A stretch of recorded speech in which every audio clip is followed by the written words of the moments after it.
የተባለበት ምክንያት ትንሣኤውን ሁለተኛ ተገልጦ እርግጥ ያደረገበት ስለሆነ ነው። እርግጥ አደረገና ሁለተኛ ተነስቶ ሳይሆን እርግጥ በሐዋርያት ልቡና በቃ የትንሣኤው ነገር ተጽፎ አለቀ፣ በሰሌዳቸው ተቀረጸ፣ በትንሣኤው መሰረት ላይ አቆማቸው ማለት ነው ቅዱሳን ሐዋርያት።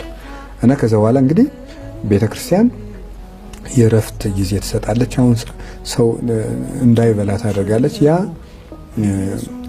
እንዲበላ ታደርጋለች ባለ 50 እና ያ እንደው 50 ቀን የጾምነውን ደግሞ 50 ቀን እያበላ እግዚአብሔር እንደው በምግብ ሊያካክሰን አይደለም። ምግብ ለሰው ልጅ ቁም ነገር አይደለም፣ ተፈጥሯችንም ለምግብ አይደለም ሲጀመርና እንግዲህ ከሰውና ከጅብ መቼም ሰው ነው የሚበልጠው በተፈጥሮ ባህሪ፣ ግን ብዙ የሚበላ ጅብ ነው። ምግብ ክብር በምግብ ቢሆን ኑሮ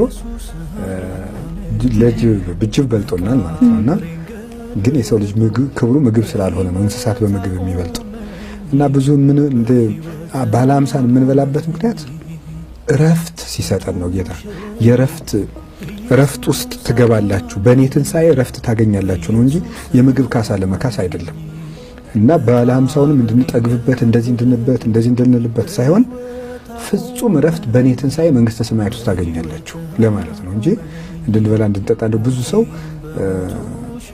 በባለ 50 እንደው ከጾም ማነው ከጸሎትም ከትጋትም ከምን ነፃ ይወጣል። በቃ ሰው በሙሉ ወደ ፈጽሞ እንደ እንስሳ ተኝቶ ወደ ማደር ወደ ድልቂያ ይሄዳል። እሱ አይደለም። ይልቁንም በባለ 50 ነፍስ የምታርፍበት ጊዜ ነውና በተለይ የምታደርጋቸው ቤተክርስቲያን